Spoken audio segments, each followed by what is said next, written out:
Hey, Mike, how are you? I'm swell. Happy New Year, Bob. Happy New Year to Happy New all Year. out You know where we there in are? the ether. We're in 2026. Look at Oh, yeah, that. that's what it says there. Good. It says it right there. We're in 2026. Holy crap. God damn it. This year has been so long already.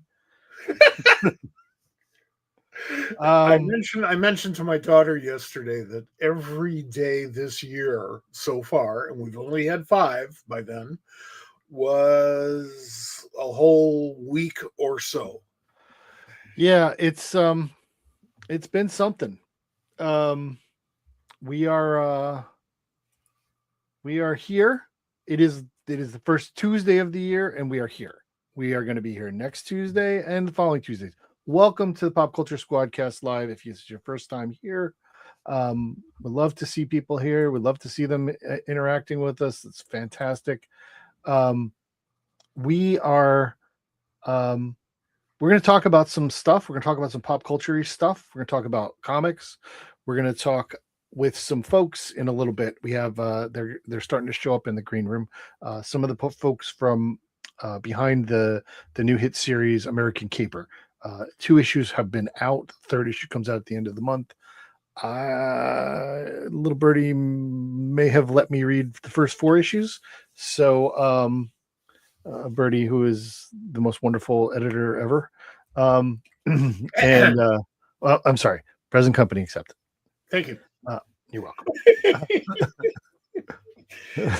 Age before beauty. That's fair. That's 100% fair. Hey Dino, welcome. Uh, it's uh, it's it's going to be a good year. I believe that, and I'm gonna ignore all the signs to the opposite, and it's going to be a good Did you year. read my column this week? I did. um, and I am not the only one. Um, Many people have, and I've heard from it. It was very good. You should go to popculturesquad.com and check out Mike's column in the Brainiac and Banjo section. Um, it's he lets it out. Um, before we get to some of the pop culture stuff that we're looking forward to this year, I want to kind of circle back to some of the things that we've done. Um, on this show, one of the things that we do, and I've already kind of started to continue that in the coming year, is we bring folks on and we have them talk about things that they want to talk about, that they're either crowdfunding or kickstarting. I have in my hands here, four Kickstarters things that I've got in the last month, and they're all here, and they're all things. Actually, 3 of them are people we had on the show. One is I got the End Times. Oh, yeah. I have the newspaper, the novel written in newspaper form, and let me tell you, it's fun. It's excellent. I love having this. Um, I also got this one is a while ago, but I also received the Sherlock Holmes and the Empire Builders from Joel Meadows with Andy Bennett's art, and yeah, Joel's the so guy behind Tripwire, which has he been is the around guy behind Tripwire. forever He and is he brilliant. he's a wonderful good friend, and it's a fun story. It's really beautiful. Then I have, which I haven't read yet, I just got it this week, is the Comics Courier. More newspapers. I'm getting newspapers in the mail. I know. Well, you can't get them at the newsstand. Well, no, but newspapers about comics, and and we got some folks in the thing. We're gonna get to everybody. I'm very excited. Everybody, please stay tuned because we got some great people who we're gonna talk to soon. Um, and But then first, I, you I have to have put up with us. you got to put up with us for a couple of minutes. Couple of minutes here. This one I haven't read yet, and she's probably going to kill me because I haven't read it yet. But I just got it this past week. But oh boy, I doppelganger. Let me tell you, the I these. I'm about a third of the way through it. I knew you were farther ahead of me. See, Um, you're trying to get brownie points with our guest Shelly Bond, who is the no, if I wanted to writer. get brownie points, I would have read the whole thing. Well, you got more than me. You got half a brownie.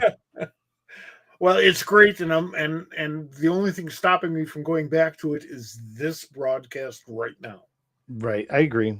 I agree. It's been really busy. I've been, as much as we haven't been here, folks, we've been doing a lot of stuff behind the scenes, trying to make things better for you. Booking guests. We're booked for the next 3 weeks already, and there's tentatives beyond that. We have a lot of great plans for what's going to happen this year. We're going to be doing um, our regular Tuesday nights. We're gonna try and sprinkle in some recorded things that we're gonna put it on Thursday nights. So if you haven't already, please like, subscribe, follow this wherever you are. We're gonna go back to putting some stuff just on audio. Got a lot of really big plans for the year. What are your plans for the year, Mike? Well, my first plan is to be alive on the 31st of December.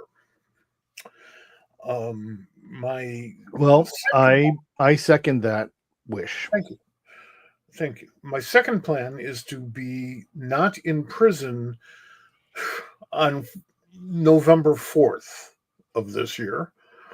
I'm Well, planning on not being in prison on the I 4th. hope you're not in prison because you have something to do. So you got plans.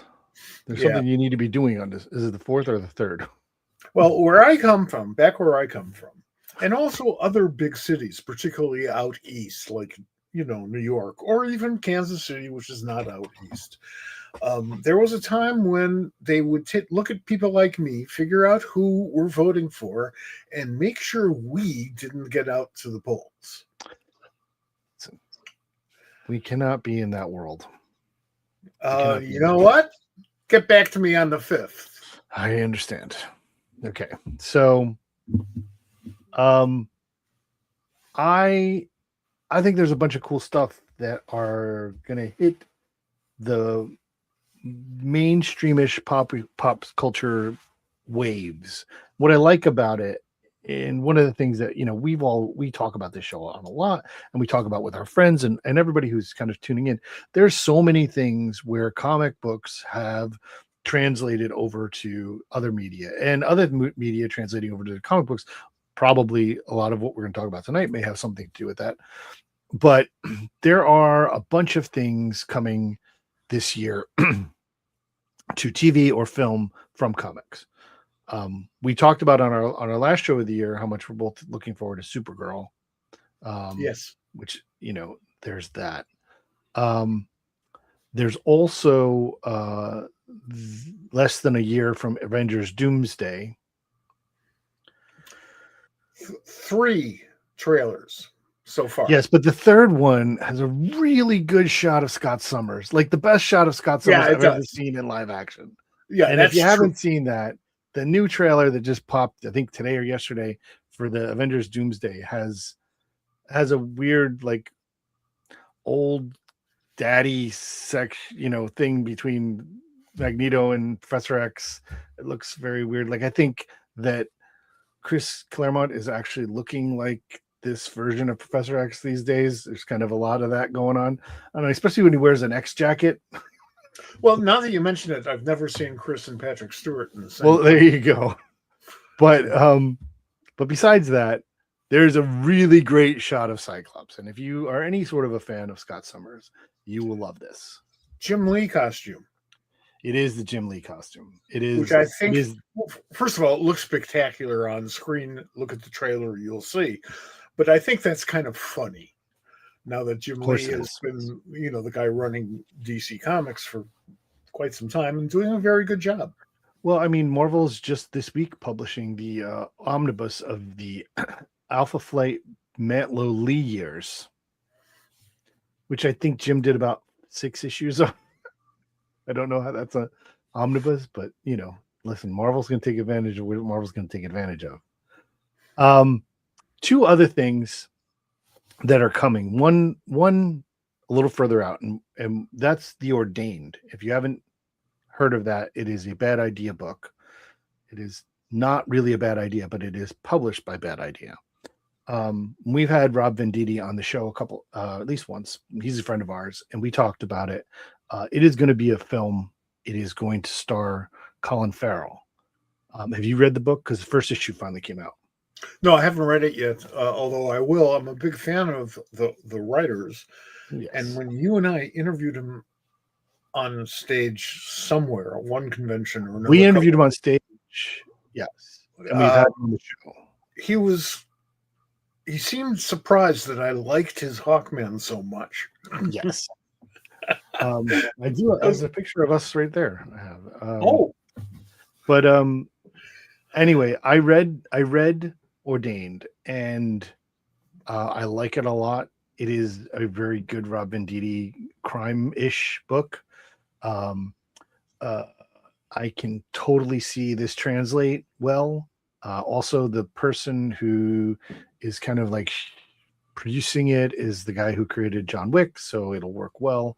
So if you haven't read The Ordained, I recommend picking up issue 1. It's out probably still at your shops. It came out the past couple weeks.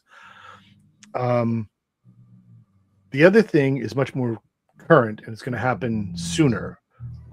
On January 21st, The Beauty is going to come out. It's a TV show.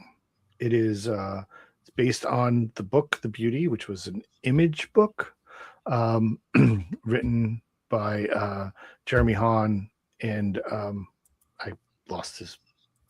Got very upset, and I just lost the other part of it. Jason Hurley. This looks very good. It's got a great cast. It's being produced by Ryan Murphy, who is wonderful. This series and the story for The Beauty, if you are unfamiliar with it, is that a sexually transmitted treatment known as The Beauty spreads, rapidly granting users physical attractiveness while concealing lethal side effects. The deaths and public panic escalate, an FBI investigation and competing interests converge on the forces behind the drug and the epidemic it starts. So it is a sexually transmitted disease that makes you beautiful. Wow. Yeah. Why now? I mean, where was it like when I was a kid? You need to talk to Jeremy about that. They've kicked off a new series of this within this storyline that's being run that's coming out from Ignition Press. I think the second or maybe the third issue is out by now, and I'm enjoying that as well. I think Emmanuel Lupacino is doing the art on it. It's fantastic. The series, which is starting on January 21st on FX and Hulu and Disney Plus and all the whatever the mouse owns, you can watch it. Evan Peters is in it, Anthony Ramos, Ashton Kutcher. There's a recurring appearance by Isabella Rossellini. I'm looking forward to this. It's going to be a 3 episode like launch night on the 21st, and then there's it's 11 episodes. The last 4 are 2 pairings, so it's like 9 or 8, 9, and 10, 11 are gonna like 2-hour things or whatever it is. They do more and more of that. I'm not sure whether it's a good idea or not. I'm gonna watch one at a time. Yeah, I mean that's what I wind up doing. But I'm one of those guys who doesn't really like to sort of blitz through 30 episodes of a show. Sure, because I feel like I'm doing a disservice to the writers more than anybody else. Okay. Yeah, no, I agree. I've done a lot of stuff with reading this past time off.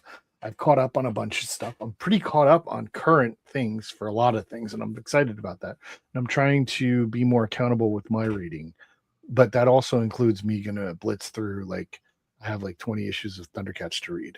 So, well, what's curious is that I had a somewhat different reaction. I have spent the last, maybe week and a half mostly reading prose. Nice. And yeah, I mean, usually like I'll stop and I'll read a book or something. I mean, I read a lot of nonfiction, but fiction, I don't read as much of it as I'd like to. I'd love to read more and more and more and more stuff. But, there's only so many hours in the day, and I don't sleep as it is, so I get a lot of reading done. But I have enjoyed the hell out of all of this. And last night, after I was done reading my prose stuff, I read an old Will Eisner spirit story from 1946, and it was phenomenal. Now, it I'm would have been sure. phenomenal anyway, but to leap back into comics off of that platform, I had a great time. Well, I mean, like I said, I've been reading a lot of comics, but I've been reading a lot of current comics. When we're done here tonight, I have to finish. I have to go back in to do, and I have to read this, which is not current, but No. somewhat also interestingly topical. Something that will be revealed later in the year, probably. Mike and I will be talking about some bicentennial stuff or whatever. No, quad millennial stuff. Is that where we are? We're quad millennial. No, well, sesquicentennial is 150. Oh, So just keep on saying sesquicentennial, and you'll be fine sooner or later. Okay, well, that's fine. Anyway, but going from modern stuff to something that's written and drawn by Jack Kirby is definitely a leap. Depends. But it also smells really good too. Oh yeah, if you're leaping into early Jack Kirby, even before Joe Simon. Oh yeah. That's a whole other. It's sure. like several centuries ago. But Jack's later stuff. Listen. This is 50 years old. Stop. This is 50 years old. Stop that! Don't ever say that to me again.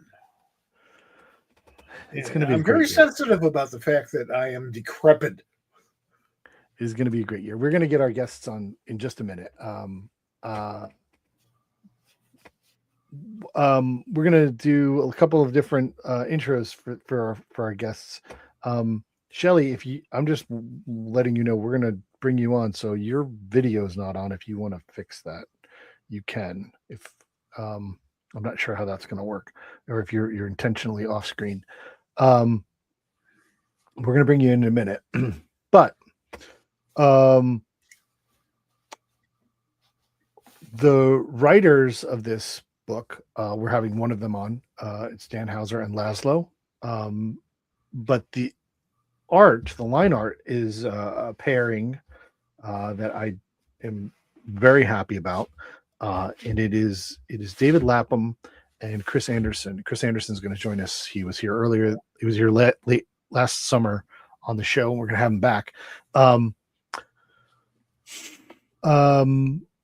You mentioned to me that you had an interesting story, and I'd love to hear. How did you first learn of David Lapham?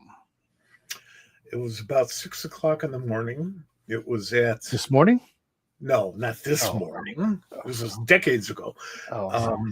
It was at, I think it was at JFK Airport. Okay. I was on my way to San Diego. They had some sort of a comic book thing going on there. And invariably, whenever I would take that coast-to-coast nonstop flight, I would run into other folks, friends from the comics biz. The only other person who was silly enough to get there as early as I did was Jim Shooter. And Jim and I are sitting there talking, and Jim's very, very excited. When Jim was excited, you paid attention because he's big and you just pay attention. And he was so excited about this artist, this guy whose work he just fell across, and he gave him a book, and it's going to be his first book from whichever publishing house he was just starting that week. I don't recall which one. I'm sorry. There's 3 of them, at least. And, I dug the enthusiasm. I'm a big believer when an editor is really enthusiastic and not selling you something, which is our bad habit. Sure. I pay attention. And I never saw Jim react so strongly. So when the book came out, I checked it out, and holy shit, this guy is good. So there. That's how I first heard about the guy. That's awesome. Oh, man. Yeah. I mean, I would have been so pissed if he didn't live up to Jim's, pitch. But absolutely. that's fine. No, I love to hear when people talk about things. Like you have that same kind of a thing with with Eric Larson. We've had that conversation here. When Yeah. there's someone, when you can talk to somebody about that amazingly legendary creator that somebody saw as an infant creator, as somebody who was just starting, and our guest, I'm sure I already know some of the people that she did that with as well. But let's bring them in. Let's bring in this guest. Thank you so much, everybody, for listening. And we're going to talk about American Caper. It's a new comic. Issues 1 and 2 are out. 3 comes out at the end of the month. It's by a joint venture between Absurd Ventures and it's coming out from Dark Horse Press. I want to share with everyone the trailer that they put together. So let's take a look at that first before we bring everybody in.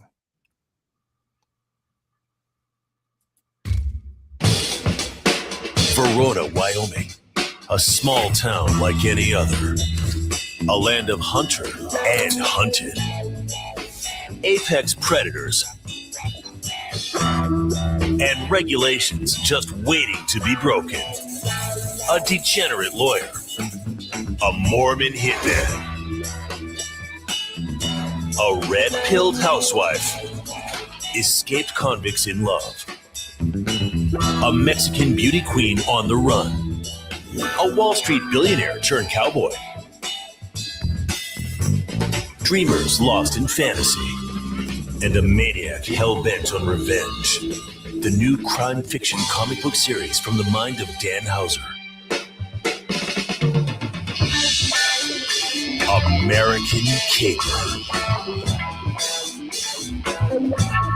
Issue number 1 in stores now from Absurd Ventures and Dark Horse Comics.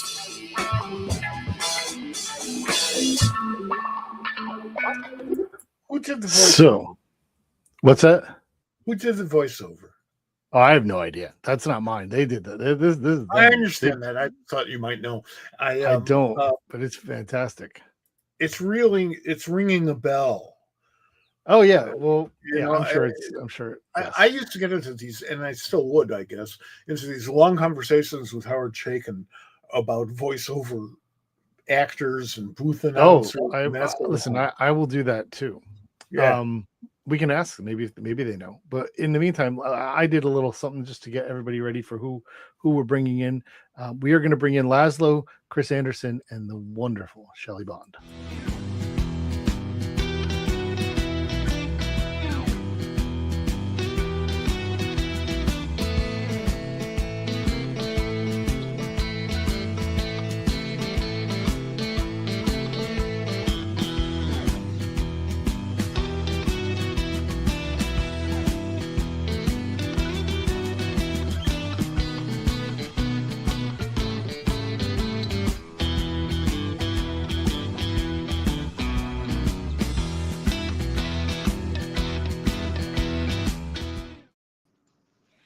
Hey guys, welcome. Oh, you're all muted. You're muted. Oh, Shelly's muted for the first time in her life. I'm digging. We get a lot more in. Back. You like the soundtrack? It's one of my go-tos. It's one of my go-tos. I like it. Dance to it, right? Happy New Year, everybody. I can answer your question about the voiceover guy. He's been doing voiceover for 35 or more years. His name is Jeff Berlin. He's a longtime friend. He was at my wedding in 1999. And he does movie trailers. He was the voice of A&E for a long time. He did Duck Dynasty trailers, and he's on probably 140 radio stations across the nation as the imaging voice. So he's a good friend. I used him on all the Grand Theft Auto trailers back then. So well, what's weird is the first words out of my mouth after I saw the footage was, "Oh my God, who did the voiceover?" the intended reaction. Not look at Chris's amazing art and the great color and Lapham stuff. No, no, It's no. like, what a Look at the great voice. voice. Listen, we're nerds here. We are nerds. We're gonna start talking about Yeah. lettering soon, so don't worry about it. You are kidding. I didn't know you guys were nerds. Go figure. Because monetized nerds sounds like some sort of a stock offering. You know?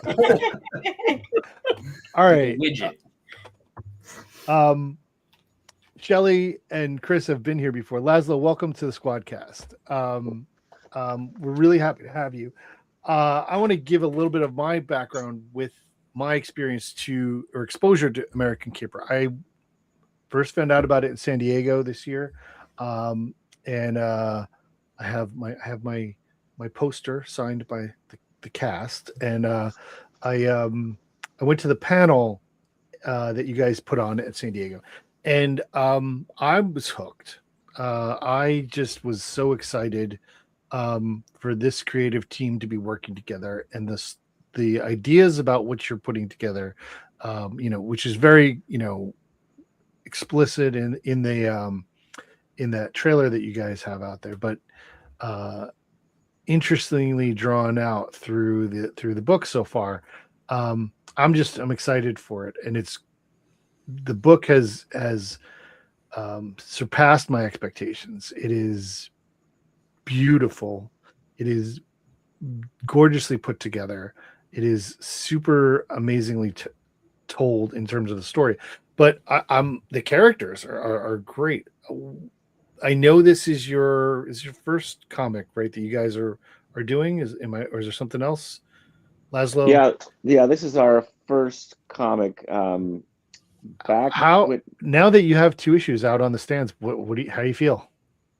I mean, I'm terrified. Everyone that comes out, I'm nervous about, because they're like, each one's a baby that took a long time to birth. And so having not worked in this industry before, it's very scary, especially being a comic book collector since I was, 5 years old.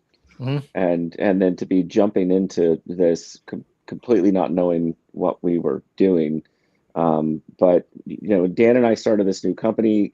He said, I want to keep doing video games. I want to keep making animation, adult comedy, animated shows and stuff. He's like, but I really want to do a comic book. And so he came up with the characters and wrote the first script. And I did some writing on it and an edit pass, and so we started churning out scripts, and then we realized we didn't really know what to do from there. And a person that works here said, oh well, Shelly Bond. Shelly Bond, smart. Whoever they are very smart. And so so she came in, and boy, thank God, because I can't imagine where we would be if, and I was thinking about what makes a good producer, because we're hiring more producers here for the video game production team and otherwise. And you need someone with a great smile that's sweet, that will beat you senseless and get stuff done, because the best producers are relentless. And you want to murder them. You want to murder them, but they get the stuff across the line.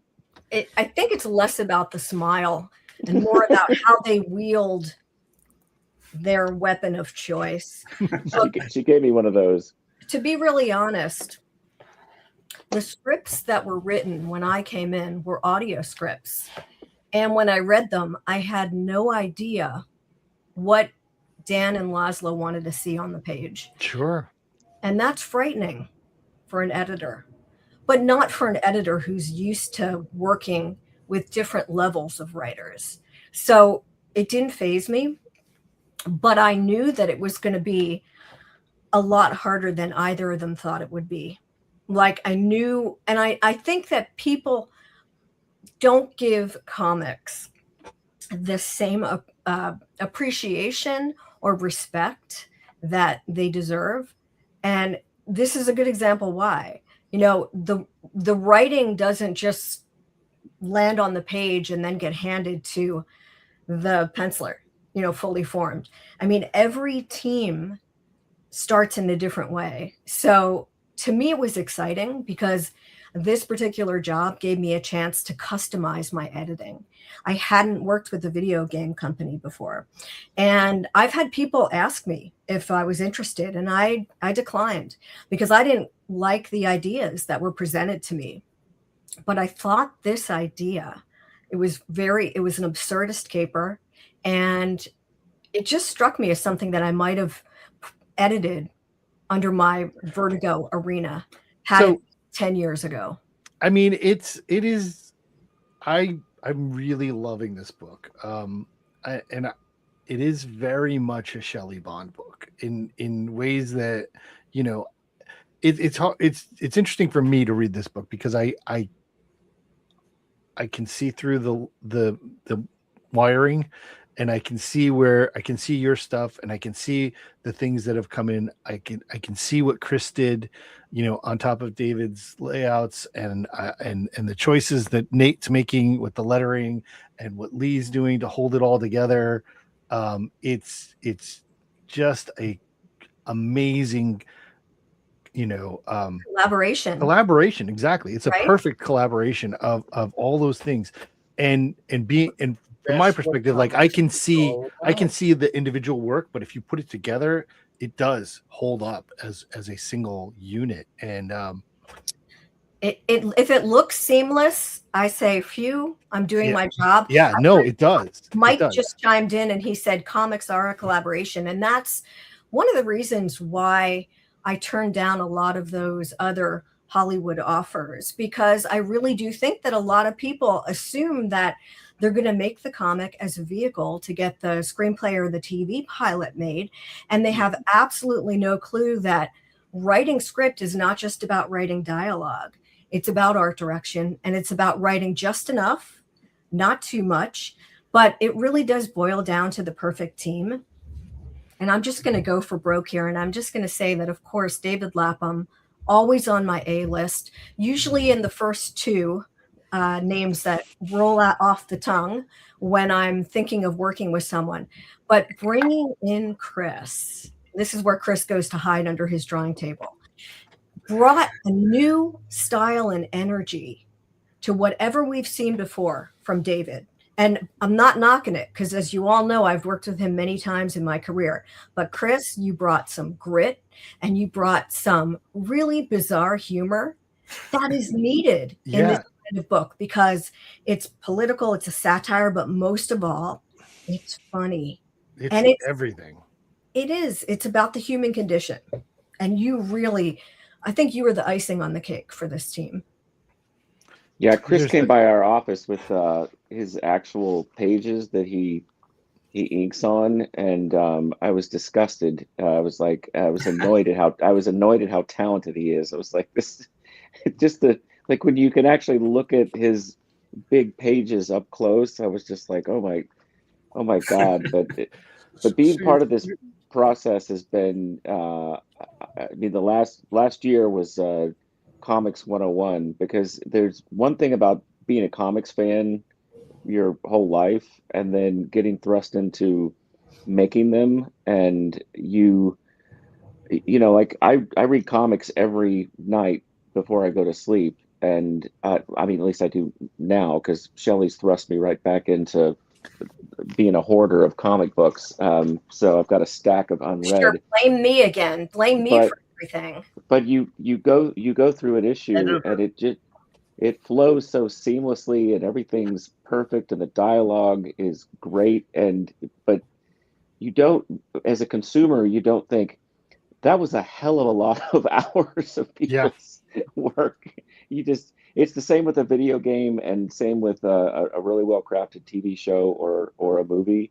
You experience it in a short period of time, but the time that it took, and the craftsmanship, and the women and men that got together to make that, and that's what I was really happy about, the team that Shelly put together. And when she recommended Lapham, and then she said, I've got sort of this you've got peanut butter in my chocolate kind of idea with Chris, and it's the signature look of the series. And to be fair, it's because I knew that we needed David's storytelling chops at the front end of the book. It was less about, I love Lapham on Lapham, but it was more about, if we want this to be a monthly, we're going to have to move fast.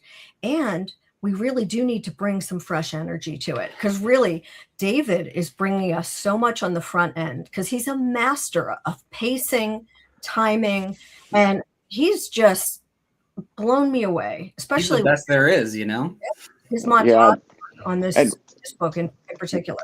When Shelly says it reads like a radio play, the scripts that Dan and I write, and we've been writing partners since 2001, it's dialogue back and forth. And, that might be a cinematic cutscene in a video game. It's really for other people to figure out the blocking and the action and everything else. And, over the years, I've read the scripts at the back of books that the writer is very detailed about, then the person walks over here and they pick this kind of thing up and all of that. That's not us. I'm getting better about putting that blocking stuff into the scripts. Like I was working on 12 today and putting in blocking ideas. Part of it makes me nervous because Lapham comes up with better ideas than I ever will. So well, listen, that's but there you need to put that in there. Like you need to do that, because at the end of the day, just if David's better, that's just David. Look, collaboration is the Beatles. 1 + 1 + 1 + 1 = 5. Right. And the most vital job of an editor, and for me at least, and I suspect this is true for Shelly as well, to a certain extent at least, is putting that team together, that initial team that will launch this magical effort. You have no idea if they're going to be around for the 5th issue or if there will be a 6th issue, but getting that team right from the very beginning is how you get the book right from the very beginning. And to quote the A-Team, and paraphrase it a little bit, I love it when the team comes together. Yeah. Well done. It's a bloody miracle when the team comes together and clicks from a first issue. I think, Mike, do you think that the old rule of thumb was, if it clicks by the 3rd issue, you done good? Mm-hmm. But by the first issue, wow. Yeah. We just took off on this thing, didn't we? I mean, not necessarily for you, Shelly, but like one of the things, an interesting concept of the 3rd issue being there is that, the very, very well received Justice League from the 80s. It wasn't until the 3rd issue that book started to come together, the Mark DeMatteis and Keith Giffen book. It wasn't until that 3rd issue that they're like, oh, we can go with this. And I will tell you, having read the 3rd issue, like the pedal goes to the floor and it's like, hold on, here we go. The first issue is wonderful. There's so much, it's so dense. It's like a Philip Bond book, it's so deep. So deep. They got so much in every panel. I don't want to miss anything, but it's just it's moving forward. Chris, how did we kind of talked about this a little when we had you on, but now that I've seen it, now that it's here, how scary was it to like, hey, I'm going to add something to this, or I'm going to pull this out, or I'm going to accentuate, or I'm going to drop this space a little bit, or what? How I can see you in the pages. Right. That's the amazing part. Like as I said, you can see everybody's effort, even though it's a complete collaborative effort, and it's a one, but knowing everyone, I can see the pieces that are each other's. So what's that like for you? How was that for you? It was, there was no time to be scared. I got this call from Shelly, about, possibly coming onto this book. And it was this was the match that I'd been training for my entire life. So, I was ready. I've been shadow boxing for 40 years, getting ready to fight this fight. And, when David got pulled in too, it was just a matter of, like how to find the balance real quick between the two of us. And we needed to get going. So we just hit the ground running, really. And so, David's layouts are pretty detailed. He pretty much full on pencils them. And so then it was my job to try to squint as I was, doing things to not make it look exactly like David's work, and then put my skin over the top of it, which is a goofy skin, but it works for this book. And it works perfect. It is. I mean, this book needed Chris Anderson, it's because of the absurdity. I mean, you guys named your company correctly. I mean, it is an absurd book, but it is right. Also smart and foreboding and guilt blaming, because you there's a level of reading this book feeling dirty about the world we live in. Yeah. There's so much of that, which makes I felt that way great so comics. What? What, Mike? I said I felt that way for so long. I think all my life. Well, I think that's one of the things that the book does well is it skewers all sides and viewpoints with equal enthusiasm. And Dan's a master storyteller and has come up with some of the most iconic characters in video game history. And you take the top 10 selling video games over time, and he's written and creative directed numerous of them in the top 10. And these characters came out of his head. And one of the things that's been great about this team with Chris and David and Shelly is, it's not like this storyline and the characters and everything was set in stone. There was an arc, and Dan knew where they were starting and where they were going to end, and ideas on who was going to die. But as Shelly and the team sort of poked us looking at the scripts, we would make changes, and there was characters that we thought, this one definitely is going to die at the end, where we say, what, maybe they should find some redemption, or maybe the path should change. So it wasn't all set in stone, and thanks to the feedback from David and Shelly, it's been collaborative, and it's made it better.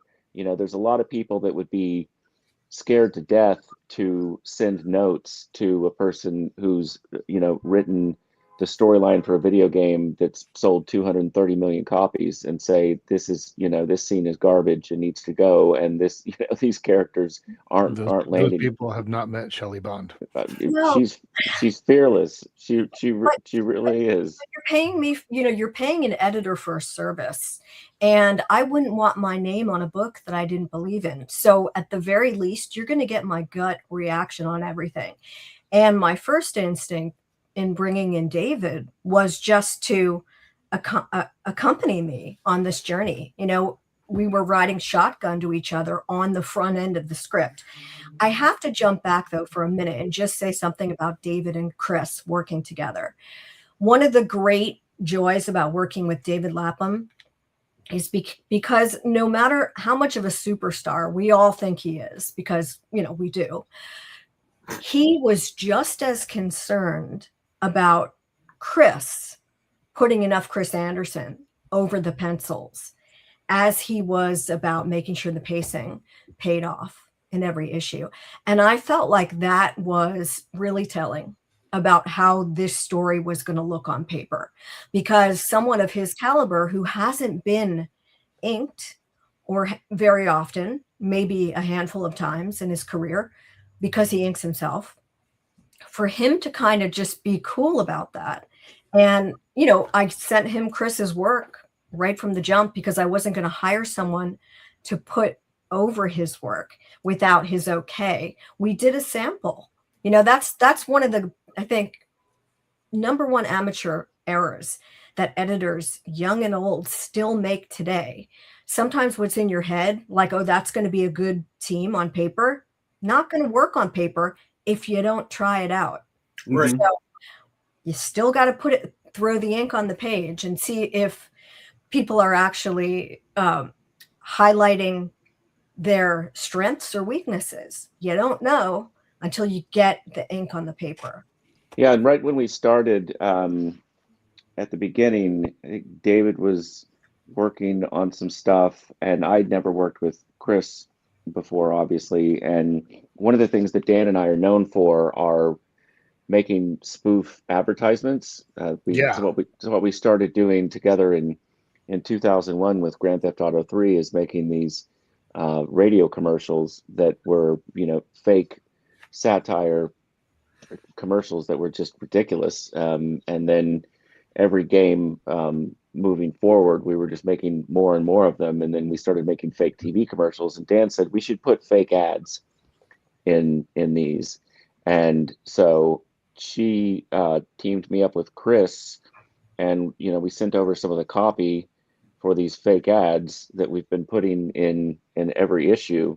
And it was great collaborating with him on those and bringing those to life. And Chris has done several, David's got a couple, and I think those are fun because when you create a universe, especially a virtual universe like a video game, you've got to make it feel lived in. It needs media. And so it's got to be part of the world building. And so with the fake ads, that's what we've done. And Chris knocked it out of the park. Did a casino ad that was quite funny because the main character, William, is addicted to gambling and chicken wings, which I'm addicted to one of those. And so we thought, oh, we should totally have because casinos might be the most ridiculous places on earth. So there's and cosplay is it's funny. When we were at San Diego Comic-Con, it was the cosplay epicenter of the universe.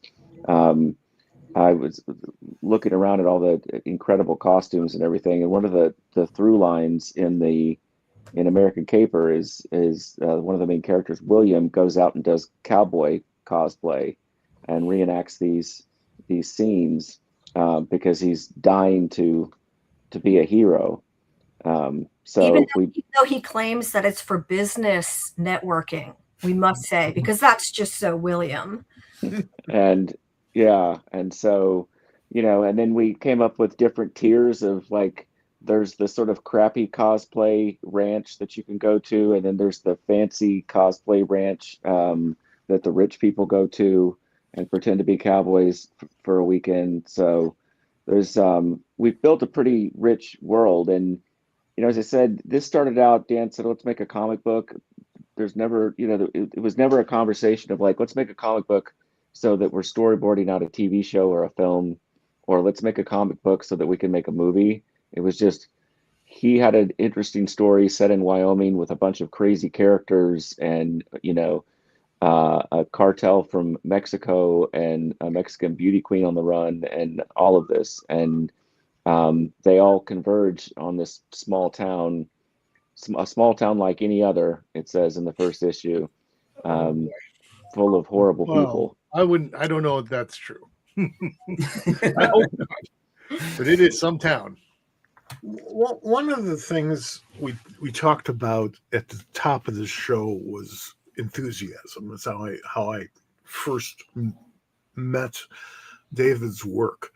And enthusiasm is the most vital element, I think, in comics storytelling because of the collaborative nature, because we get together in groups of infinite number that can change over time. to have that level of enthusiasm carries you through. But the trick is to bring it into the book, to bring that enthusiasm into the book, into your story. And when we started working on American Flag thousands of years ago, Howard was just coming back into the comics business, and he was a little uncertain as to just where we were going, because First Comics was a new operation, and this whole independent thing was new. But he knew me pretty well, so I said, "Hey, go for the throat." I mean, this is not a normal story. These are not normal people. Let's see what we could find here that'll just screw up people's brains left and right. And Howard started the story in a bar mitzvah where the centerpiece on the table was a Sherman tank made out of chopped liver. That tracks. Yeah. Got it. Very Howard. You're the one that actually goosed Howard Chaykin. I mean, God, you should have a trophy. Like, it's incredible. Listen, if it wasn't for Mike, Howard wouldn't have come back to comics. I am going to sculpt you a human-sized trophy.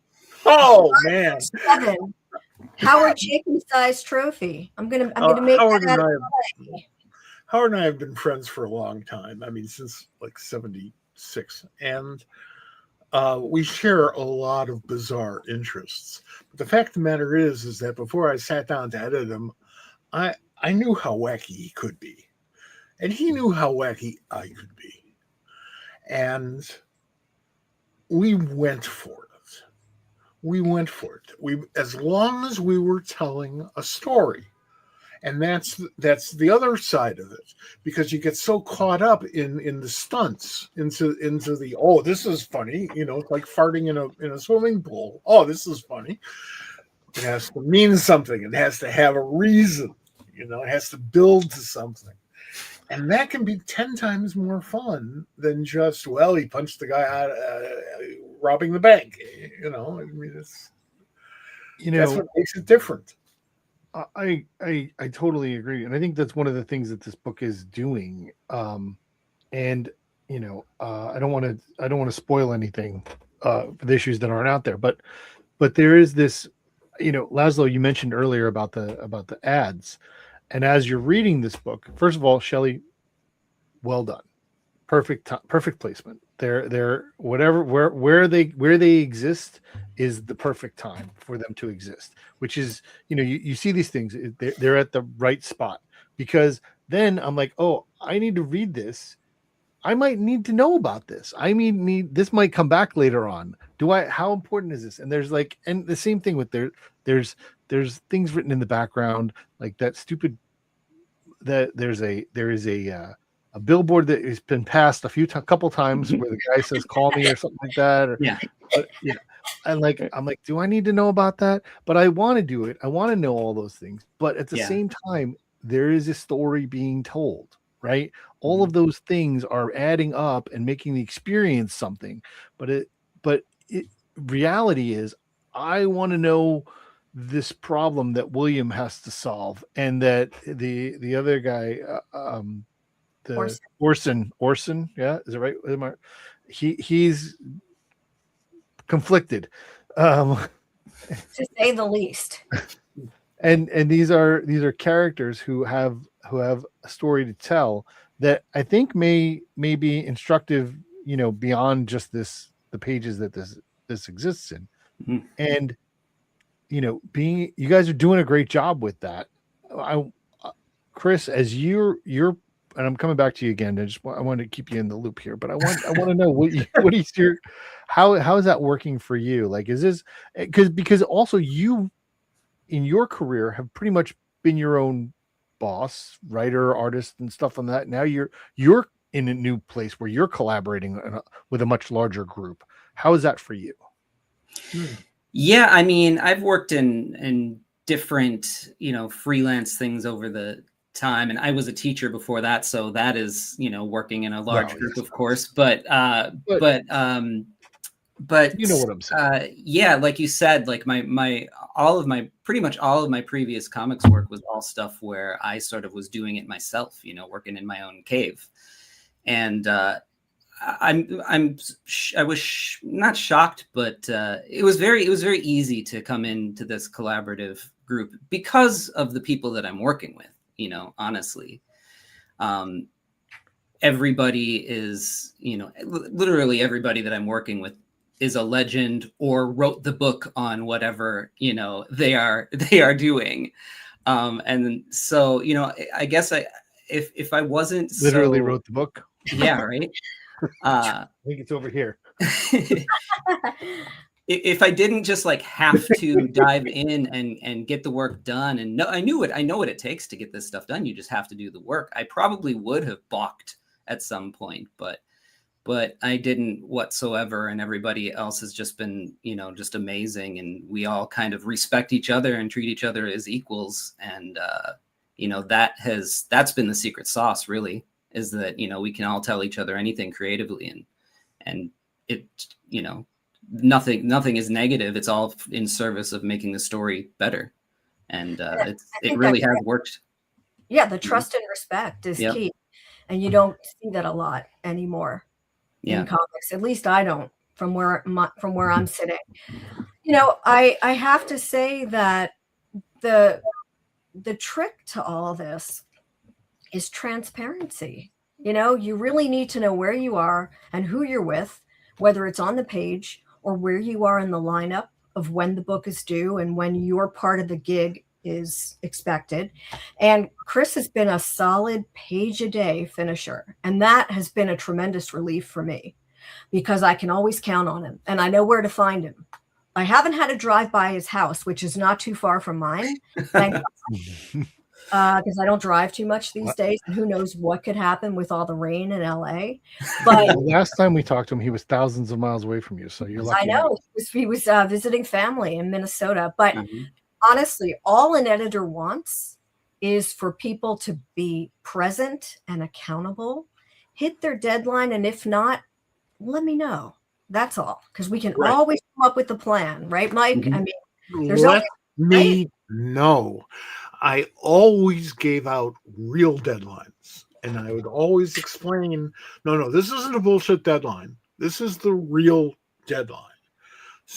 And then they'd blow it, and I'd go, no. The deadline was. And I said, well, yeah, but. And I said, no, that was the real deadline. And that's called me thinking you're an adult when I'm not one. You know, so we gotta be cool about that. It is the most important thing, but you know, we talk about this being a collaborative medium and how much fun that is, and that's true.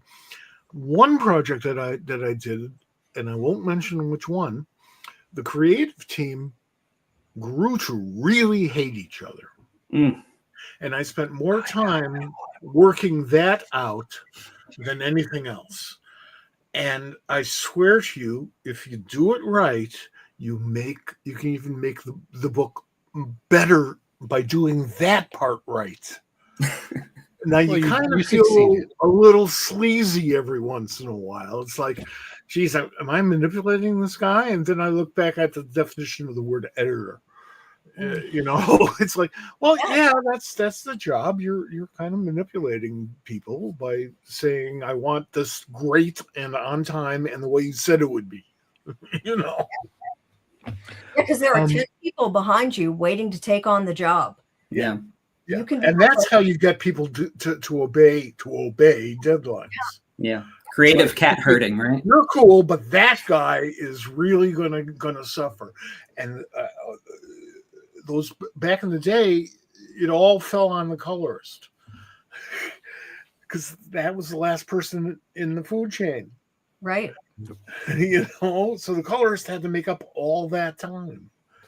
And I once had a project where the color was a miniseries, 3-part miniseries, 4-part miniseries, and the colorist had to have breast cancer surgery during the 3rd book. Horrible. And I kicked the book back a month, and marketing and you know, administration went apeshit on me. How dare you do that? How can you possibly do that? I said, because I'm not going to take freelance work away from a person who's undergoing breast cancer surgery. What type of a human are you? The That's what made me really popular. corporation doesn't care. Corporation does not care. That's right. That's why you and I used to work for the same corporation, and then we went kind of indie. So Yeah, in terms of deadlines, we just started making this thing. We had no publisher, and which it was a weird process. And when we spoke with all of the publishers out there, I guess they're used to just getting some sort of pitch document with some sketches and stuff. I'm assuming how the process is. And I said, no, we're just making this thing self-funded. We've got Shelly, we've got Chris, we've got Lapham, and we're just making issues. And we figured a publisher would land at some point throughout that. But once we partnered with Dark Horse, we were far enough ahead that it gave us some creative breathing room, because and Shelly always gave us the pressure of deadlines, but it gave us the time, especially since we were newbies in this process, to really get it right and craft that. And like I said, issue 2 is out now. It came out Christmas Eve, and we're wrapping up the script on 12 at the moment. Chris has finished 11, so it's also been great in that we can go back to 7, which I did today, and make some tweaks. Yeah. And one of the things I never realized was I always assumed the writer turned a script in and then was like, all right, enjoy women and men of comics. But Oh my goodness, belly laugh. those people exist. They do. Yes, there are a few of those. Lazlow, and believe me, Bob and Mike and Chris will attest. There are a handful of those people, right? Oh yeah. You meet one or two in your editing career who can do no wrong, who maybe once in a while need a comma added or omitted, but they're far between. Yeah, and in this process, we'll send the script to Lapham. He'll do the thumbs, and then he will send over his pencils. We'll give some feedback on that. After Chris and Lee do their thing, it comes back, and there's additional storytelling in there that they've done where I'll say to Dan, like, we've got to come up with more dialogue. Like, there's stuff happening here, and that's because you guys think in audio script, and this was my way of customizing the type of editing I do to help you guys learn the process, learn the parlance, and understand that it's all got to fit rhythmically into a great story that's presented well on the page. And it shows you how everything is liquid until it's not. And you had that luxury by starting off with a long lead time when you hired me. I didn't care that you didn't have a publisher, because you said to me, I want to make a monthly comic. I'm like, I'm in, but we still have to stay on a tight schedule. But this is going to be a beautiful thing because we can actually take it week by week and make it better with each issue. Yeah, and I think each issue that comes out, like Bob was saying, 3 really goes off the rails, but that's what people said about 2. And so we try to keep up that cadence where There's not many rails in 4 either. I mean, let's be honest. Yeah, 4 gets pretty nuts as well. But that's what we're known for, comedic satire and comedic violence, and characters that are ridiculous, but that you can identify with a core element of them, even if they are very, very far. I'm not a Mormon, but you see how Orson's gotten into his situation, and you kind of feel bad for him, even though he's bashing people over the head with a shovel. Yeah. So I kind of want to throw that question I asked to Chris at you, Lazlow, and if you don't mind, um, there's a comment there's a question in the comments. If you can work this in however you want, you and Dan leaving Rockstar, is there something behind that you want to share with our audience? Because we have a decent audience, and I appreciate that. But also, when you spent most of your career working on video games, which has a huge cast of people working on it, and now you're down to 5 people. Like, has that transition been something that you expected? Um, and how do you like it? What's the difference for you? Is it better, worse, different? How is it different?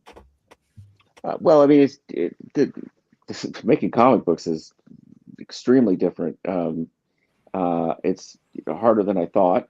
But we started Absurd Ventures to do storytelling in mediums outside of video games. I worked with Dan at Rockstar for 19 years. He was there for 22 as a co-founder, and I shipped 11 Grand Theft Autos. He did more than that because he started there in 98. And he said recently on the Lex Friedman podcast he didn't know if he had another one in him. Greatly enjoyed working on those 11 Grand Theft Autos, but it's and there was some personal stuff going on with my sister dying of cancer, so I went to go take care of her. And just thinking about the next creative chapter to do new kinds of games. We've got 2 video games in production. We've got a team here in Santa Monica and a team up in Marin, and we've got this comic book that we're working on. Dan's written a novel. We're working on adult animation at the moment that's in production and casting, and actually being animated because some of the voiceover is already done. So we like working on a lot of different things at the same time. And when you make those games, you're building worlds, but you're also building all the media, every billboard on the side of the road in those games, every radio commercial, TV commercial, the fake Twitter, the fake Instagram. It's the amount of writing that it takes.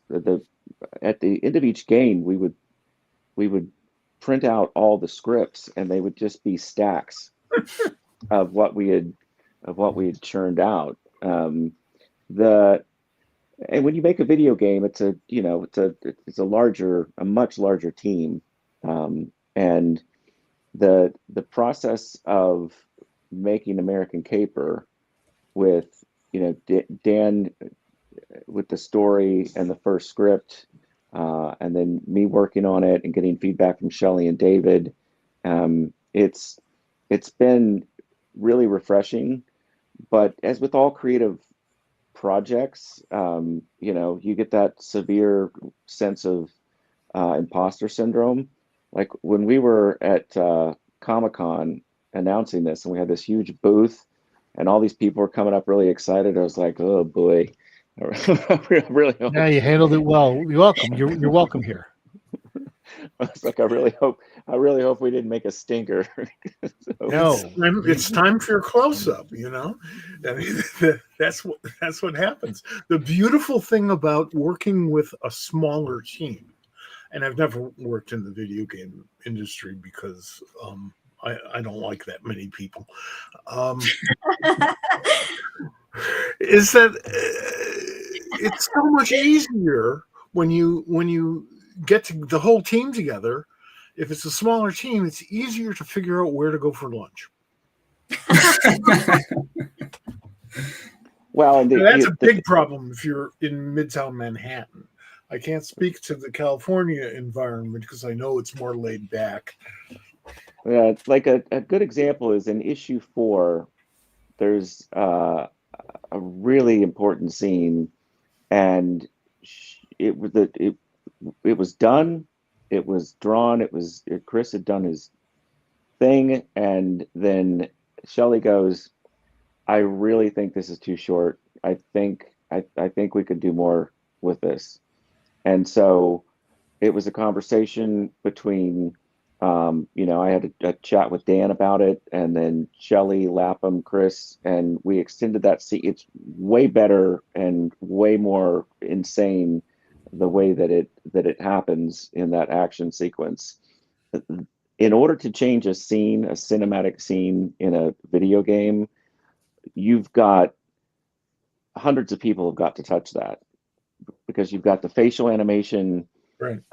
you've got the cinematic cameras, you've got to conform all of the audio, 80 tracks of Foley. It's a massive undertaking to make those changes, and we change things all the time on those games. But with a tight team like this, I love being able to creatively pivot quickly, and people throw out ideas. Lapham throws out ideas, Shelley throws out ideas, and we run with them, and it just makes for a better book, because Chris, David, Shelley are masters at comic book storytelling, and so they would really push Dan and I of like, you've got to pack more. I know you were saving this for 2 issues from now. You've got to bring it forward. And everything that I didn't notice while reading as a consumer, but the page turn with the caption, with the person talking from Right. the previous scene, the transitions, like all of that. It's Chris, Shelley, and David have really changed my writing style for the better in this medium. So, and it's exciting. And Dark Horse has been, I think we were the #1 Dark Horse comic in November in terms of sales. And they're excited. They've asked if we've got any other ideas for other comics, and we were actually kicking around some ideas today. But that's for way far in the future, because right now we've got a lot of storytelling left to do in American Caper, and we've got 12 issues in this arc, and there's more after that if people will have us. Oh, I will have it. I- people who are familiar with SquadCast are familiar with both Shelley and Chris. Lazlow, what is your you said you grew up reading comics. What comics did you read? What kind of what made you love comics? It's a question I ask most people. I've already asked these folks. Well, frankly, I got into them not because my friends were into them, but because my mom and my grandmother loved to go shopping and would take forever shopping. And so even at the grocery store, it's like they loved, they were, they both grew up extremely poor. So it's like they had to analyze every amazing can of soup on the shelf. So I would go over to the comic section at the grocery store and read and entertain myself, and then beg for money. And so I was into your typical Spider-Man stuff. Iceman was my favorite character for quite a bit. Sure. And then in the 80s, going to my local comic shop in Oklahoma City, New World Comics, which is still there. Shout out to the LCS. There's nothing better than going into, you can't go into a record store anymore, but going into a comic shop, and I've done this at every comic shop that we've done a signing at, is going into a place where they know that medium, whether it's music or comics or whatever, and saying, what are you into? What is exciting you? And getting their recommendations. And this guy Barry at New World Comics said, you've really got to check out this first issue of a comic called The Watchmen. And it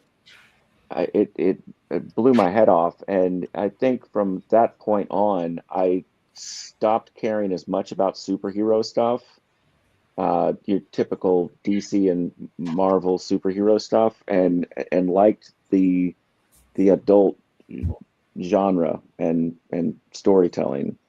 And so and then what's really weird about this whole journey is the Vertigo years.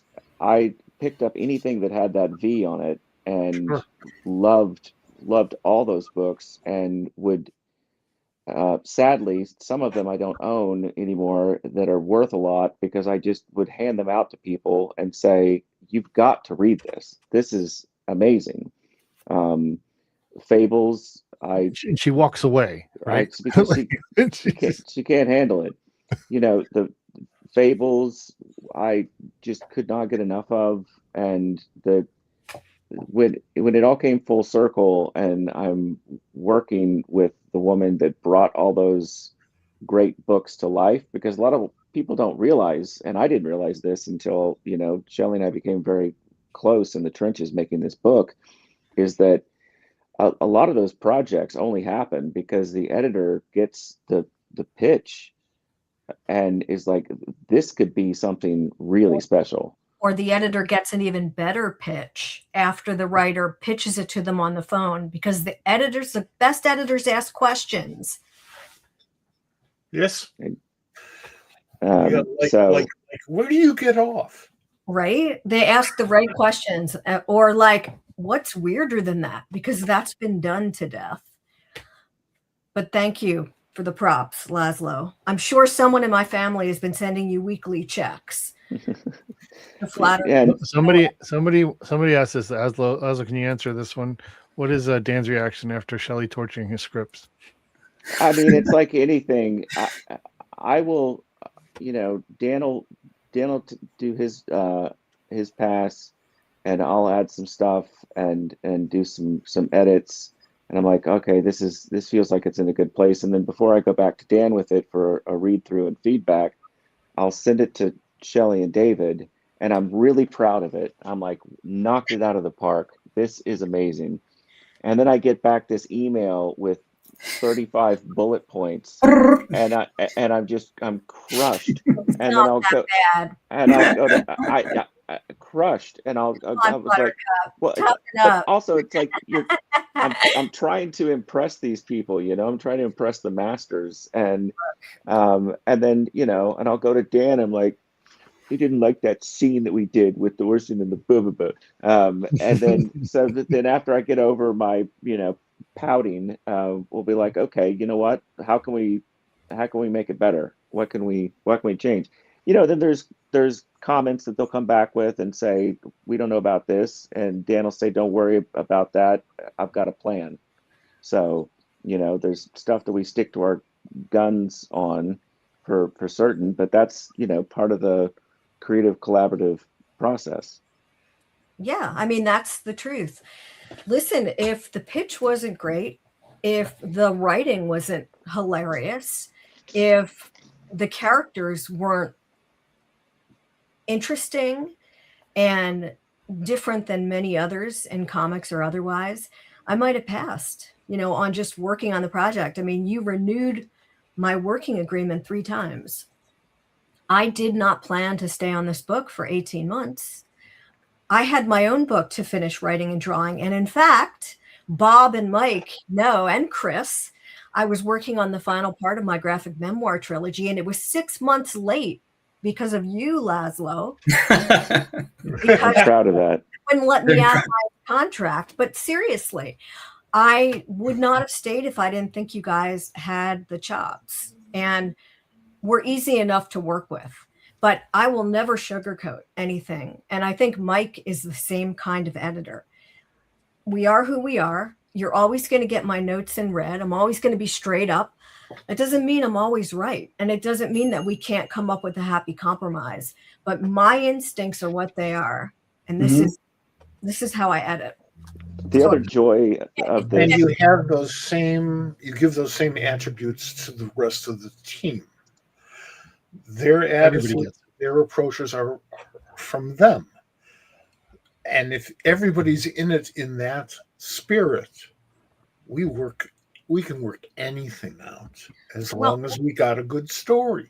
that's right. You really have to pick a fight with the story, not the people who are involved in Right. making it. I Right. stole that from Mike Carey. That is one of Mike Carey's classic lines for my doppelganger. In fact, pick a fight with the story. It's just how it is. But Lazlow, for all the times you say, you're disappointed when you get the notes, I think at the end of the day, when you see that book come together and you're proofreading it and we're getting the final lettering draft together, and it might remind you about a little repetition or maybe removing a balloon completely because it's not necessary and it's going to cover up a great moment between two characters. I hope you realize that that's the best part of working in comics is the evolution and how we add things and we put things back, and it's not over until we say roll press, but that book hits the press and we open it up and it's wow. That's an amazing thing. For me, the proof of the pudding is like 5 years later or 10 years later, if for whatever reason you happen to read something you worked on way back then and you go, wow, this worked. And and after a while you begin to think like, okay, I'm really way too fragile here. But no, it did work. And Because it's good to do a good job. 1,000 things can go wrong at every stage of making comics. It was a bloody miracle that Fables lasted not only 150 issues, but spawned sister and brother series along the way. I mean, nobody thought that was going to happen. No one thought that was going to happen from Bill Willingham. No one. And it did because Mark Buckingham was an integral part of the team. Steve Lealoha, James Jean, cover artist who came out of art school out of nowhere. It's the synergy and the energy, and it was the time, and it was all about my approach to making comics, which is urgent art. You can't be a wuss. It's about having no fear and trusting the people that are working with you to have your back. There you go. Why would I want you to look bad? My name's on the book too. Yep. Right. That's right. Before we run out of time, I do want to take a minute to talk about the other folks we haven't really spent as much time talking about. But Lee Lowridge and Nate Picos round out this team, and it doesn't happen. The book doesn't happen the way it does without them. I mean, they as Chris, you were mentioning, like they are legends in their field as well. I mean, they're the right people for this. But like, there's the tone that Lee sets with the colors in this book, it adds the right warmth. There's such a temperature that he's taking at every scene. Yeah. And Nate's lettering is perfect. Or as perfect as it can be. It's the choices that he makes. Lazlow, I want to bring you into this conversation because this is a piece that's kind of not something that you guys are, it's different. It's a different medium in terms of what you're used to. Although someone in the comments was pointing out that, the Max Payne 1 and 2 had kind of a comic-y storytelling thing. Do you find parallels there? But if you want to get to that, that's fine. Otherwise, bringing this in, like, what do you guys have to say about those other components to this team? Well, every game that we've worked on, where it is similar to film, is you've got to have a conversation about what is the color palette of this. For Red Dead Redemption 2, which was set in the Old West, we tweaked the colors and the lighting in that, and you're doing that in a 3D open world. Same thing with the Grand Theft Auto series. The GTAs before GTA 4 were very sort of cartoony and bright, and then GTA 4 was very dark and gritty and set in a virtual New York City. And I was going through a lot of different comics, wondering, I see Lapham's Pass, I see Chris on top of that, and then I was really worried, where do we go from here? What's the color palette? And Shelly recommended Lee, and the first stuff I saw from him was fantastic. And we gave, some notes and some tweaks, but it, there's in so many films and TV shows, if they hadn't spent a lot of time on that color pass, it would have been it's a completely different feeling, a completely different show. And the same with this book. Lee on top of Chris just adds a lot of warmth in places and darkness in places, and it really helps set the overall tone. And I also didn't realize how much the coloring was important to the storytelling of like, okay, this is a different color palette because it's a flashback. Yep. Or there's a scene in issue 2 where where there's some shenanigans going on with a prostitute, and the palette goes very sort of red throughout those pages. And so Lee's an interesting. Every time I talk to him, he's a very interesting character, and is so sort of laid back and casual, but just brings such magic. Don't be fooled by that. He's a menace. He is. But he brings nuance, I think. He does, yeah. An atmosphere to the story, which is critical. I swear that he can read my mind a lot of times when I see the final color, because I'm a very texture-oriented, artist, and there will be places where I know that in the ink version, I'm going to be butting up a texture next to something that is going to make it muddy if it's left just the way that it is. But this particular element does need to stand out. And he knows exactly where to put those color holds and exactly where to do it. And I don't really put many notes on anything. He just knows. And, he's only colored 800 billion comics. And, you go to a shop right now and, you can throw a dart and hit a Lee Loughridge book. But I don't know. He just brings it to this thing and really knows how to pull things forward and push things back and set the tone and set the mood. And he's incredible.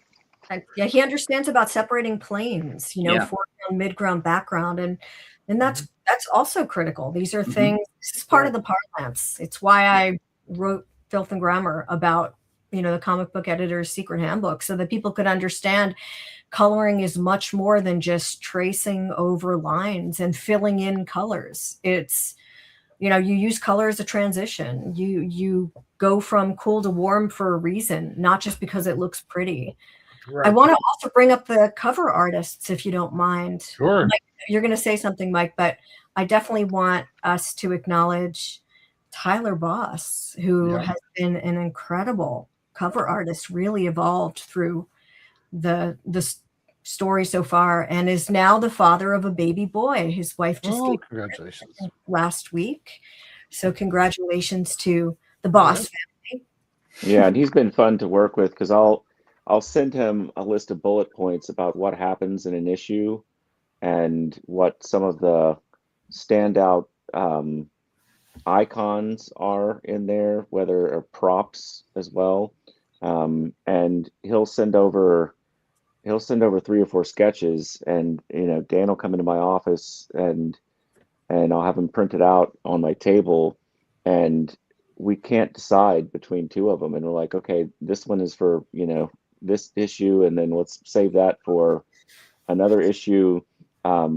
I was really conflicted about the covers on whether they should all feel very similar, because there's books out there that do a fantastic job of having a theme across all of them, Department of Truth and things like that. And it's been fun going in different directions, but like this cover, this this sort of theme comes back other times.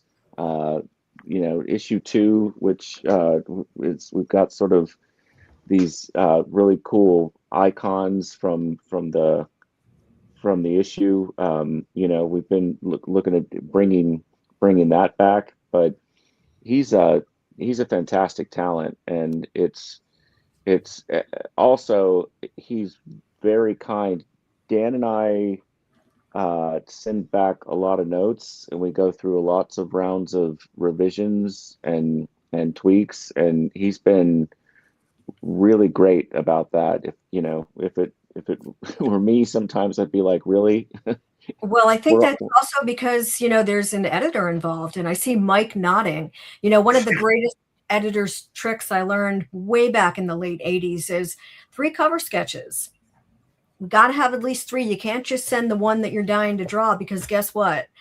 Maybe somebody isn't going to like it, or maybe actually you drew the same thing last month, but you don't realize it. So that's important. And to hear you say that you look at them and then you think, well, you'd like to commission 2. Well, that's great.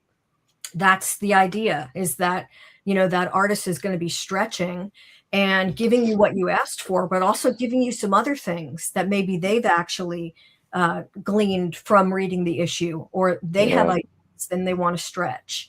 Yeah. But When you say, I'll just talk over you for one more minute, Lazlow, because you always tease me about talking too much. But I think, Tyler admitted to somebody on the team that he hadn't really been art directed or edited very often in comics. I'm not surprised, but you can't be afraid to. I mean, the cover is the first thing you see. And my theory about covers is it's got to be a Milton Glaser. It's got to be a wow. You can look at a cover sketch and say yes, because that's kind of a meh. You can look at a cover sketch and say, no way. You've done it before. It's awkward anatomy. It's really dull. Everybody does that group shot. You want a wow, and you want it every time. And often that means you got to go in for the kill. You got to really look at it and think about every graphic design solution possible, because you've got the credits, you've got the trade dress, you've got so many elements that have to balance, and you've got to tell enough of the story to get someone into their wallet. And when you said stretching, if you go to cover 2 there, please. Let's see if I get there. Yeah, so when you said stretching, and then those testicles are up on the page. I planned that because I wanted you to talk about Marty. I love going into my local comic shop and seeing this cover up there, because it really is ridiculous. And as Bob can testify, that you do end up possibly seeing some male anatomy. One of the characters that has become a favorite of Dan and I to write dialogue for is Marty Bloman, the Wall Street billionaire who, like so many of these rich men, suddenly decide that they never want to get old, and Wyoming and Montana are full of these rich maniacs that want to go play cowboy, and he does it with such bizarre flair. His wife is always out of town with her girlfriends, bopping around on a private jet. She has yet to appear, and he's got all these flamboyant male Hispanic help that he's potentially sleeping with. And he calls himself Party Marty, but he's a king of hedge funds and shooting HGH and cryotherapy, and he's just such a ridiculous character. And one of the things we've been cautious about, like, he is such a funny character, but you have to sort of treat him like Kramer, in that you want him to pop in, make a scene amazing, and out. Because you're handling it well. We've got a couple of our other projects that we've got characters that we've come up with that are a blast to write for, but you have to be careful, because then you just end up writing for that character because they're so funny. Yeah. And Right. and and then it's not additive to the story. Right. So Marty's always keep your eye Marty's on a the story. yeah. So Marty's a favorite. I hope to make some Marty Blowman t-shirts. Yeah. I'll God. tell you, The let me tell prequel. you the A leader. It's a the leader. best- let me tell you the best lesson I ever learned about how to do covers. And it happened when I was with DC in the 70s. So it was very early on, before there was oxygen. And I was staring at the wall of covers. And there were a lot of them there because we had a lot of bi-monthlies back then. And I counted. And Saul Harrison, who's president of the company, comes up to me and says, What are you counting? And I go, did you realize that Batman is dead on 8 of these covers? And Saul, who's old school, he built the old school, looks at it and goes, yeah, that's not good. Hey, I give him props for saying that. How many other people do you know who would say, I don't care, I run the show, right? Come on, that would have been the answer I thought you were gonna share. I love that. Right? There was a punchline. You got to keep your eye. That's why God invented the cover wall, because she knew she had to keep her eye on what came before and what's coming next, and you want a variation. Absolutely right. I mean, Absolutely right. And you have to look different from everything else on the stands, and that's impossible because you don't know what's coming out there. I also, what I love about this book, one of the things I enjoy about it, because it is such a interesting, it's an interesting story. It's challenging, and that's one of the things. It's a challenging read. You are requiring your reader to do some work, but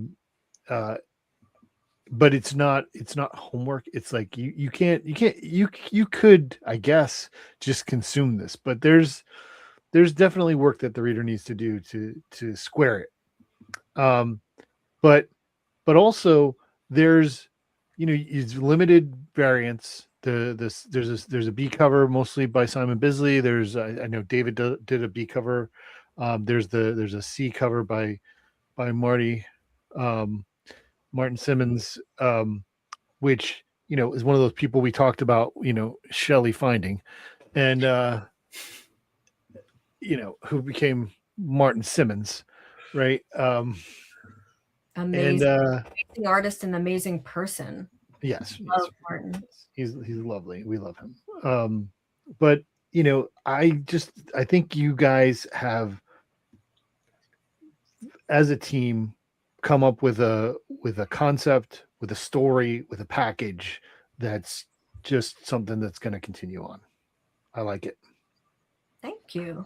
Well, thank you very much. Thanks for the support, and hopefully people stick with it and see what we have in store, because it goes at every character, even not every, but people in the background in the first couple of issues that you don't really think are going to be important, or you maybe didn't even notice, suddenly become important, and we're telling their backstory. And so that's because you guys delivered a wonderful book, a wonderful project. And Shelly's case, give your doppelganger that same review, please. Just wonderful books, and that at the end of the day, that's really all that matters. And you've been successful because we've all been successful because you sold at least one extra copy to Dean Haspiel. That's pretty good. There you go. You are going to really dig this. I promise you. This one is for you. Oh, yeah. Yeah. I'm so glad and Shelly kept asking me, is William going to end up sleeping with the hot Mormon wife? And so we'll find out. the hot Mormon neighbor. Remember, that's a question that I don't know that I want the answer to. It's like that. That speaks to it. Like, yeah, that's a question. That's a question that everyone's asked. But do I want to know? Do I want? Because I don't know what I want. I don't know what I want the answer to be. Yeah. Well, I mean, a lot of the characters in this, especially male characters, is sort of male masculinity in crisis. You see it with William, you see And it both with ends of crisis. Orson, you see it with the son trying to figure out what it means to be, a teen boy in today's world, and you see it with Marty. There's just uh, there's a lot of, and that's one of the reasons that stupid Mocker grill that Orson's always talking about, his $10,000 grill that he bought, that Chris did a fantastic spoof ad for. So much American masculinity is about grilling and fire, and I can cook meat better than you, and I've got a better grill than you, and yours doesn't have a rotisserie that cooks a whole pig.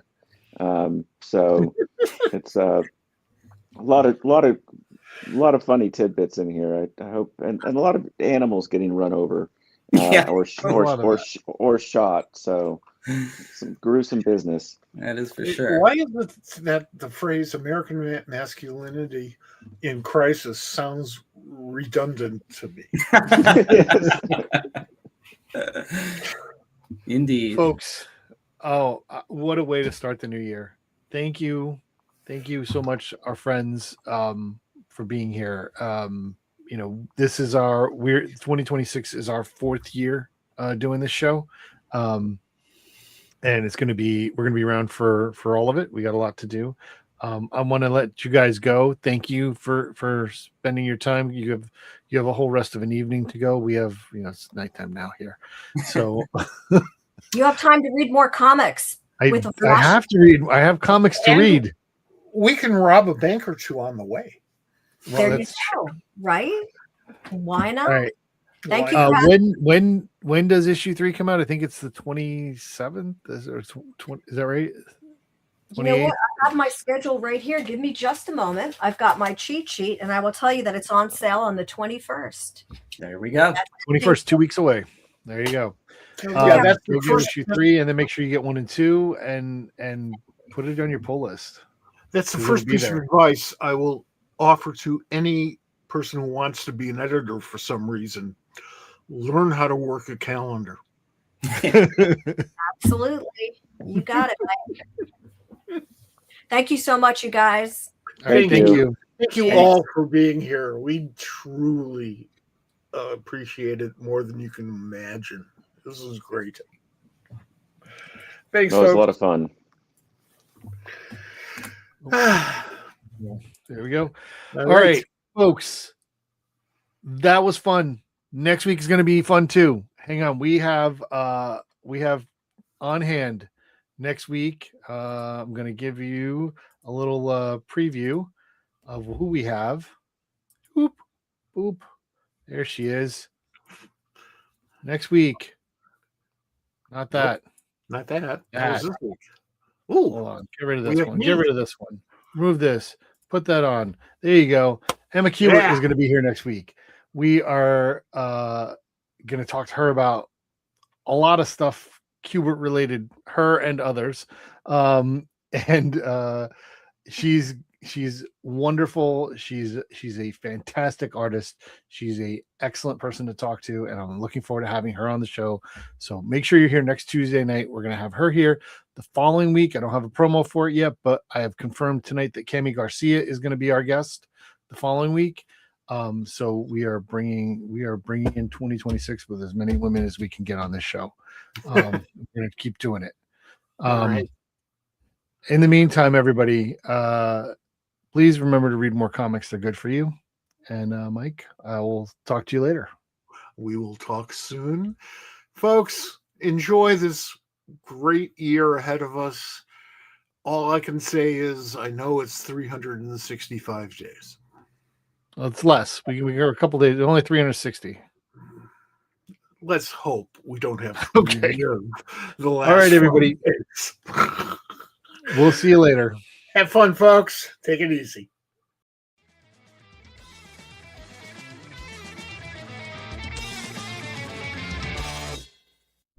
This has been a production of the Pop Culture Squad Network. PopCultureSquad.com. How do you nerd?